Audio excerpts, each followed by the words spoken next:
Assalamualaikum warahmatullahi wabarakatuh. Selamat datang lagi di channel YouTube saya, Iwan Sandi Partners. Oke ya, saya pada hari ini ada sidang di luar kota. Nah, kebetulan sidangnya pagi. Nah, sebelum saya berangkat sidang, saya sempatkan membuat konten ya, biar karena ada banyak pertanyaan dari teman-teman kita, terutama yang ada di TikTok dan DM di Instagram saya.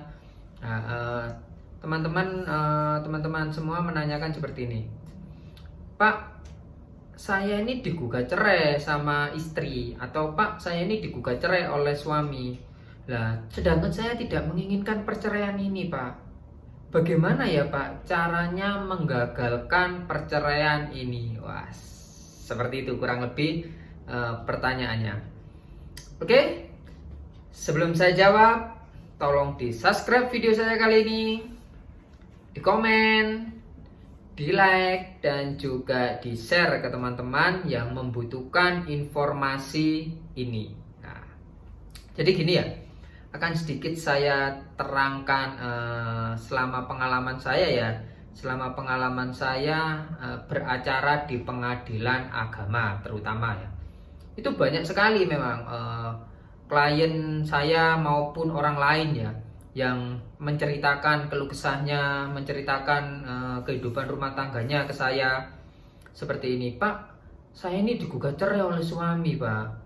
Terus gimana ya Pak ya, saya nggak mau cerai Pak, saya maunya tetap bersama suami. Nah, gimana Pak caranya mengantisipasi biar gugatan itu gagal di persidangan? Nah, ini sebenarnya pertanyaan yang sangat dilematik dan sangat susah untuk dijelaskan dengan kata-kata ini ya. Karena apa? Karena kalau gugatan itu sudah masuk di pengadilan dan sudah diterima oleh pengadilan dan sudah mendapatkan nomor perkara di pengadilan, maka biasanya itu kemungkinan 70% akan dikabulkan. Ini kemungkinan 70% akan dikabulkan. 30%-nya faktor apa, Pak? Lah, ini saya akan membahas kurang ya ini tentang istilahnya pendapat saya ya, pendapat hukum saya ya. Selama saya beracara itu kebanyakan 70% akan diterima dan 30%-nya ini biasanya bisa membatalkan gugatan perceraian. Nah, apa 30%-nya ini? Simak baik-baik ya. Jadi seperti ini 30%-nya. Yang pertama, nah ini emang pembahasan agak 18 plus ya ini. Karena apa? Karena sudah menyangkut rumah tangga, menyangkut kehidupan masa depan kita. Nah, jadi gini, ada satu faktor yang bisa saya garis bawahi. Nah, ini faktor pertama ini. Faktor ini tuh sungguh sangat ampuh. Menurut saya ini ampuh sekali untuk menggagalkan perceraian. Apa itu? Jadi kan gini, di dalam gugatan situ kan diterangkan bahwasanya suami yang sudah menggugat istri atau istri yang sudah menggugat suami itu sudah tidak melakukan hubungan suami istri. Nah, sudah digaris bawah ya, sudah tidak melakukan hubungan suami istri. Nah, setelah persidangan berlangsung, ketika tiba-tiba mereka berdua itu masih melakukan hubungan suami istri. Nah, terus gimana Pak kalau sudah melakukan hubungan suami istri? Lah, ini adalah suatu momen, suatu kesempatan yang dimana itu bisa menggagalkan gugatan perceraian. Soalnya saya sudah pernah mengalaminya ya ini.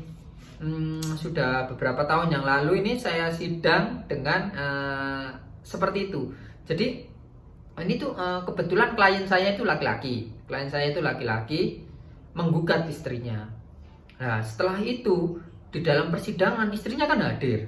Istrinya kaget, bilang ke majelis hakimnya, bilang seperti ini, Yang mulia, kan ditanyai ya, saudara tergugat sudah tahu nggak apa alasannya saudara penggugat ini menggugat?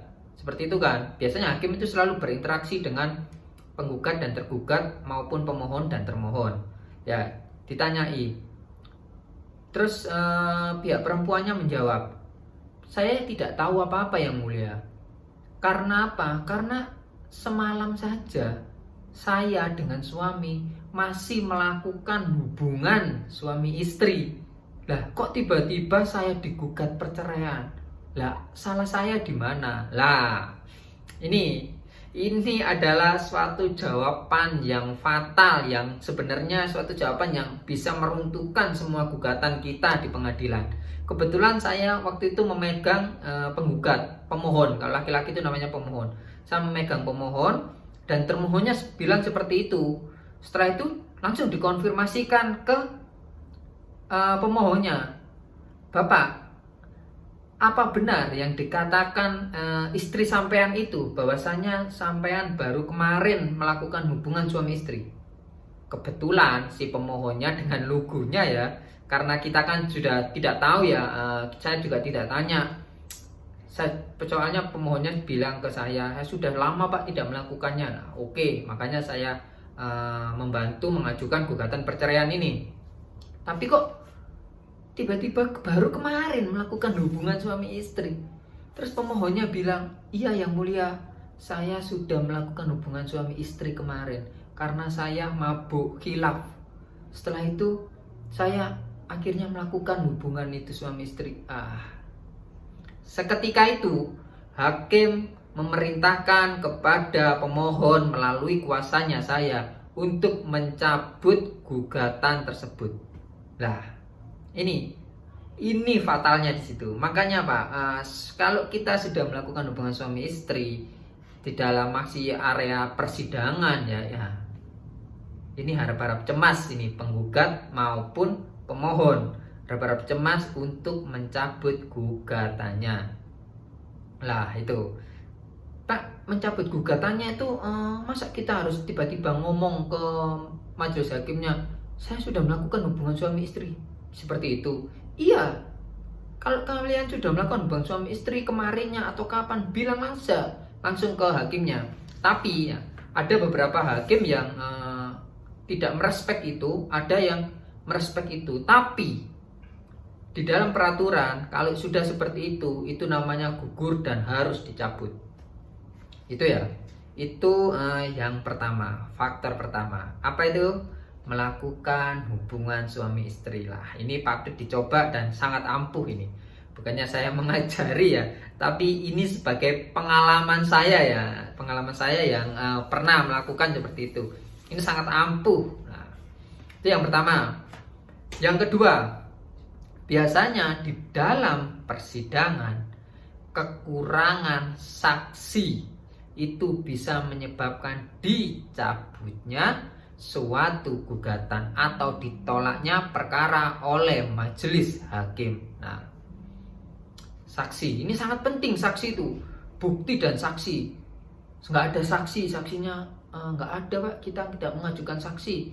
Sebagai pemohon maupun penggugat itu wajib menghadirkan 2 orang saksi, dan 2 orang saksi ini wajib mengetahui permasalahan-permasalahan yang ada di dalam rumah tangga itu dan mengetahui isi gugatan tersebut. Kalau saksinya istilahnya kayak orang Jawa ngomong plong-plong, nggak tahu apa-apa. Tahu ini, nggak pernah lihat yang mulia, pernah ada pertengkaran, nggak pernah melihat langsung, nggak pernah. Lah, ini saksi macam apa? Pasti akan ditolak oleh pengadilan dan pasti akan disuruh cari saksi lain. Dan kalau kita tidak mendapatkan saksi lain, maka pihak pengadilan hakimnya akan memutus suatu perkara itu dengan dicabut. Nah, istilahnya dicabut, ditolak perkara ini. Karena apa? Karena kurang kuatnya bukti maupun saksi. Nah, seperti itu. Itu tadi yang kedua ya. Karena saya tadi bilang ada 30% faktor. Nah, jadi 30% terbagi dalam 3. Sekarang yang terakhir, yang ketiga.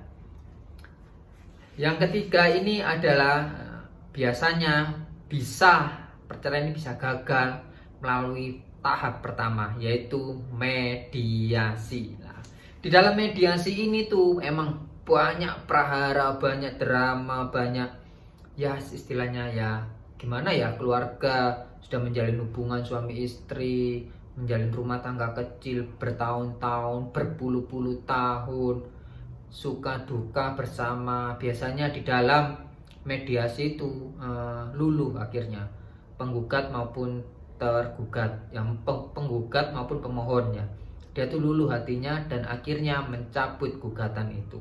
Nah, terus apa yang harus dilakukan tergugat untuk meluluhkan hati penggugat maupun pemohon? Nah, yang harus dilakukan adalah istilahnya memflashback kembali dulu-dulu itu historinya gimana, cerita, ambil hatinya. Jangan malah waktu mediasi ini berantem, jangan malah waktu mediasi ini bertengkar, akhirnya memicu suatu permasalahan baru, akhirnya membuat suatu perkara baru. Lah, di sini membuat si pemohon maupun si penggugat tidak respect lagi dengan termohon maupun tergugat, gitu loh. Jadi waktu mediasi ini adalah suatu kesempatan yang bagus menurut saya untuk menggagalkan suatu perceraian. Nah, garis bawah ya, untuk menggagalkan suatu perceraian ini, mediasi ini waktu yang sangat, momen yang sangat luar biasa, pas banget. Jadi yang tergugat maupun termohon itu harus bisa mengambil hatinya, harus bersabar dulu meskipun sampean itu benar ataupun salah, itu terlepas dari itu semua. Yang harus dilakukan adalah mengambil hatinya dulu dan meredam suatu permasalahan, suasananya diredam sehingga terkontrol lagi, emosi nggak terlalu emosi, jadi bisa kembali ke pelukan saudara lagi. Lah, seperti itu. Itu menurut saya celah dari gagalnya suatu gugatan di dalam pengadilan. Karena selain faktor itu kemungkinan kecil ya, kecil sekali, bahkan 0, 0. Ya, menurut saya 3 faktor itu yang bisa menyebabkan gagalnya suatu gugatan di dalam pengadilan.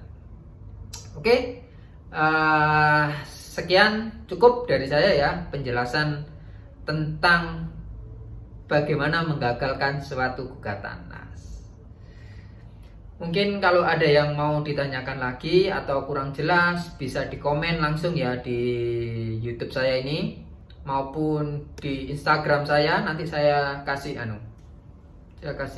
nama Instagram saya apa, Iwan _ Sandi _ Partners, maupun di TikTok ya. Mungkin yang kakak-kakaknya bermain TikTok bisa di follow TikTok saya, bisa dilihat uploadan saya.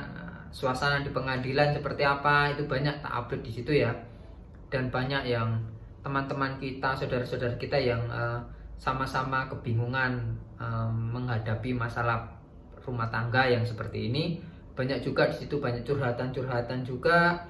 Jadi silakan di follow dan di like TikTok saya juga, namanya Iwan Sandi Pangarso 4. Nah, itu. Oke, sebelum saya akhiri video saya kali ini, tolong di subscribe, di like, di komen, dan juga di share, biar teman-teman kita yang tidak tahu, yang kebingungan menghadapi permasalahan seperti ini, biar jadi tahu dan diambil hikmahnya dalam pelajaran ini. Oke, saya akhiri. Wassalamualaikum warahmatullahi wabarakatuh. Selamat siang dan sampai berjumpa lagi di konten-konten saya berikutnya.